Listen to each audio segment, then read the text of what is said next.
So welcome to a contemplative path through the crisis. And it's my great pleasure to welcome Claudia Nielsen today.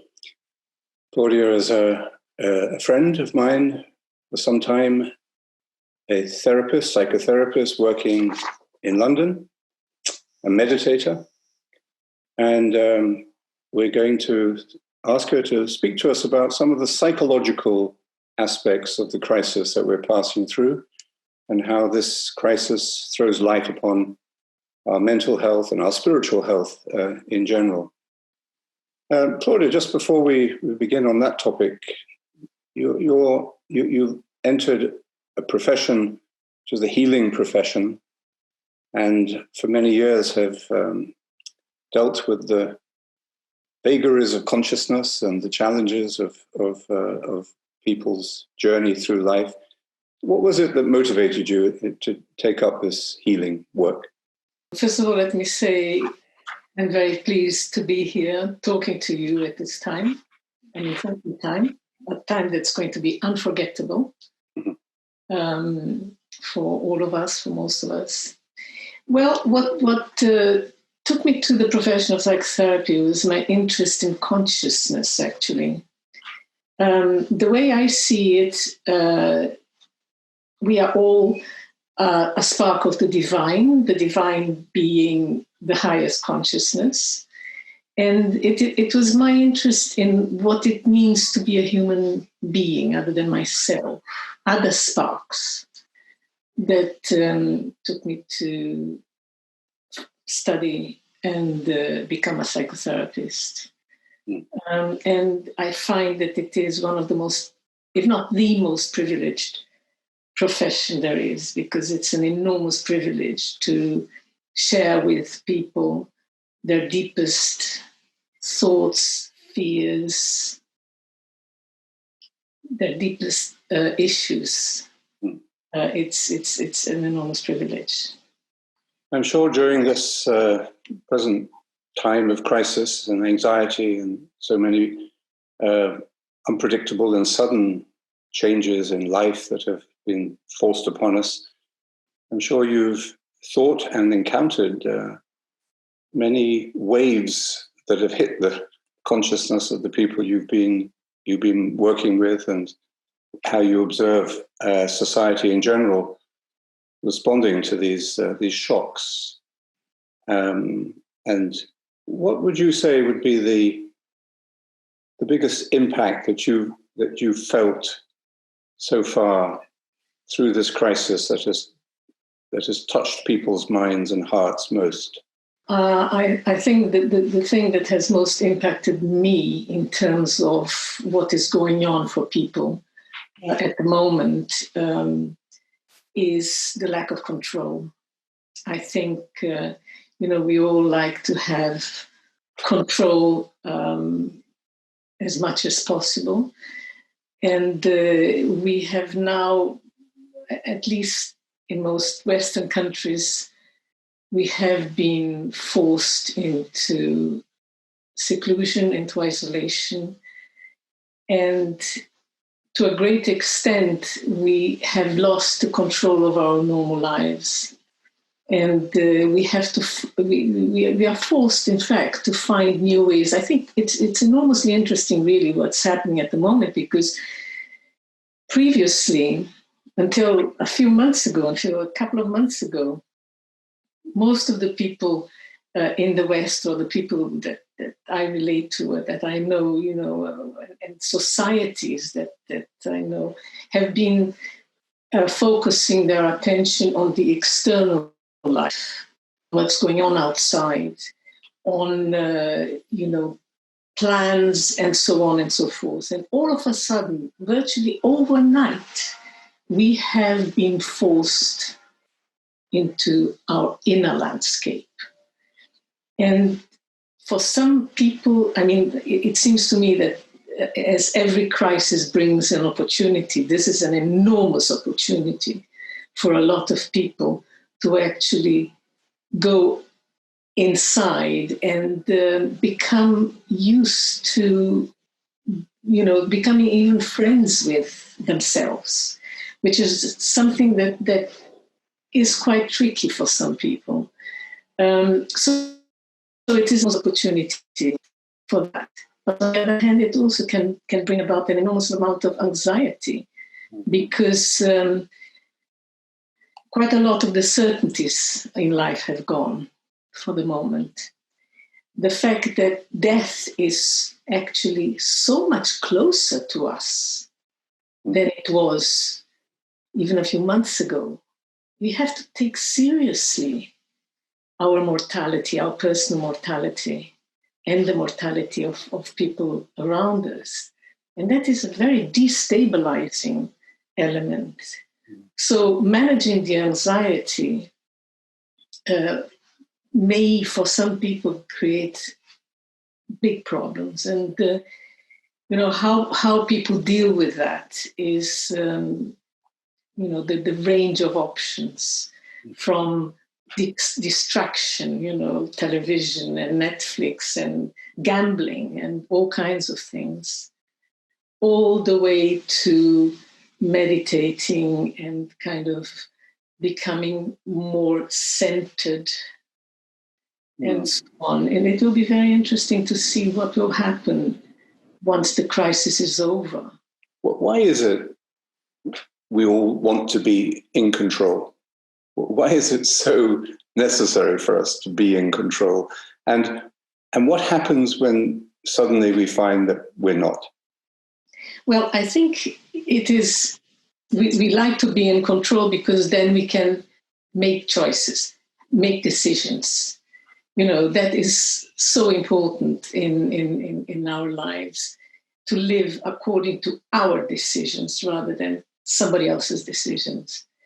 And to me, this is one of the most important aspects of a successful life, is to have a sense of that which we can control and that which we cannot control. There is this fabulous medieval prayer from which I unfortunately haven't got it here, but it's a nun who talks about God giving her the she's getting older. Do you know that one? I don't have it here at the moment. But what I do have, I have on my bookshelf, which is sitting across, because this is where normally my clients sit. Oh, across, there is a little theme up there which says, we cannot direct the wind, but we can adjust the sails. Exactly. And I just got this as a little card, but I thought this is such an important truth. There are the big things we cannot control, but what we can control is how we respond to it. And this is so much what's happening at the moment. We cannot control the enormity of what is happening out there. I certainly cannot understand the enormity of what's happening. I think it's enormous. We cannot control that, but we can control, and what we can control in every situation is how we respond to it. And this is really the biggest learning, I think. Would you say that many people today, always perhaps, when we realize that we don't have the control we imagine we have or would like to have, that the first feeling we have is fear? Where do we feel fear? It's in the body we feel fear. And it's normally around the center of the body. And, when we're out of control, fear is certainly, anxiety is fear. It's a form of fear. And it is certainly a response to feeling out of control. The eating disorders, anorexia, where the control of eating is so pronounced, is known to be a feeling of lack of control in other parts of life. Mm-hmm. And so, fear is very much a response to it. And this is what is so important in situations as we are living at the moment, is to find a way of empowering ourselves. And by empowering ourselves, I mean to make choices, to be able to make choices and to make decisions. Because as I said before, in answer to your question, I think this is an enormously important aspect of successful living, of fulfilled living. This idea that I can make choices and I can make decisions. So therefore, evaluating the situation and responding to it in an appropriate way, whatever that may mean, but consciously doing it is a choice. Many people hearing you will perhaps say, well, that's exactly what I'm feeling. I've lost control of my ordinary life. I don't know whether I'm going to be told to stay indoors or be subject to all these external restrictions. I don't know for how long. So there's that feeling of loss of control and then the fear that comes with that. And perhaps many people are saying, well, what can I do? It's easy to say, I should then learn to make decisions, but how do I get to that place of empowerment that you're talking about? And where would you recommend people to look in themselves for that empowerment? And in particular, in terms of meditation, because I know that you understand meditation in a very integrated and complete way. How would you advise people feeling this fear to come to this empowerment? Well, first of all, I think that in a situation which we are finding ourselves now, this lockdown situation, I think it's important to have a routine, terribly important to have a routine. So that is a decision. That is an empowering decision to have a routine, to get up at a certain time, to have a particular, go through the particular habits or routines of early morning. In other words, have a plan. And meditation, I think, is very much part of this plan because it is the one moment in which we can let go. That empowering decision of sitting down, centered, relaxing the body, letting go. I mean, this English expression, letting go, is wonderful because it is letting go of everything, letting go of tension, letting go of thoughts, letting go of concerns, of fears, feeling the body, and then conducting the meditation, with a mantra and, being aware, keeping the awareness, the attention. And I think that is a very empowering thing. I mean, meditation is one of the amazing gifts that we have in terms of to learn what it is that brings us into the present, and being able to connect. I mean, meditation is very much for me a connection with the divine, a connection with the world, with everything else. And this is a tremendous gift, I think, at this time. That's interesting. You speak about meditation as a way of connecting, which I think I would totally agree with you. It's connecting to the biggest possible network there is.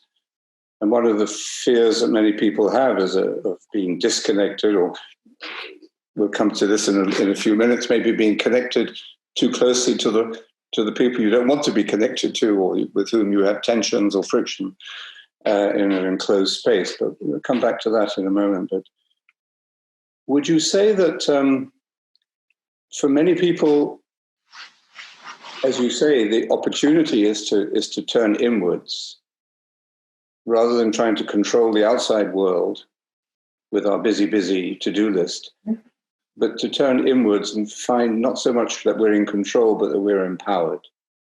I think that's what I heard you saying.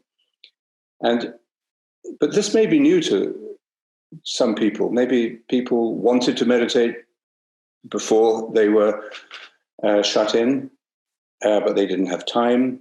Now they do have time. and they find it quite difficult to get into that routine. Or for some people, they always wanted to learn to meditate and they never really gave it the time necessary. Do you think this is a good moment, and how would you advise people to learn to meditate or learn again to meditate under these stressful conditions? Can I say something else about this question of turning inside? Please. For a number of people, turning inside can be very distressing because,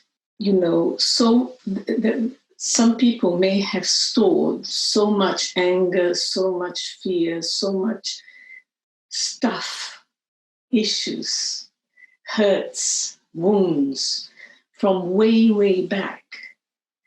And they are still there. And and this is one of the reasons why a lot of people prefer not to turn inside. A lot of people keep very, I would say, I was going to use the word conscious, but I don't think it is conscious, but they keep their attention on the outside world in order not to look internally. But I think it is, and that is perhaps a completely different topic, because it's quite a big topic, to deal with what comes up when people who haven't looked inside do so. This is one of the challenges of psychotherapy, which can go through very challenging moments when people look inside internally. So I wouldn't say that for everybody looking internally is going to be wonderful. It must be said. But now, talking about meditation, I think at any time is a good time to start meditating. I mean, that's the short answer. I am no expert. I mean, I only know meditation that I've been doing for 45 years, and also the meditation that I've done with you in Monte Oliveto, which I have such wonderful memories from. But I think it's a good time, especially because now everything has powered down. Those people who can sit down and start meditating it's a wonderful time, and you and the people around you are such amazing teachers, because people need to learn how to meditate, because it is and people say this to me as well in the therapeutic encounter. I very often tell people to go and meditate. It's one of my standard advice. So even though my role is not to advise, but my standard suggestion is that people should meditate. People don't have the patience. It's very easy to say, well, I can't do it. I don't know how to do it. And I can't stop my mind. My mind is too busy. There's that as well. But now perhaps is the time in which people can be more persistent. That's also a choice. Thank you. Well, I think that's very helpful for especially people who are facing the anxieties that come up through this time, and also recognizing that there could be an opportunity here to learn what they wanted to learn, to feel empowered rather than frightened by the situation, and your encouragement for people to not be frightened to start to meditate. I'd like to come back to that question in particular, what you would maybe describe to people they might discover if they start learning to meditate in this new routine of life that they set themselves. So we'll do that in the next conversation. Thank you very much. Thank you. You're very welcome.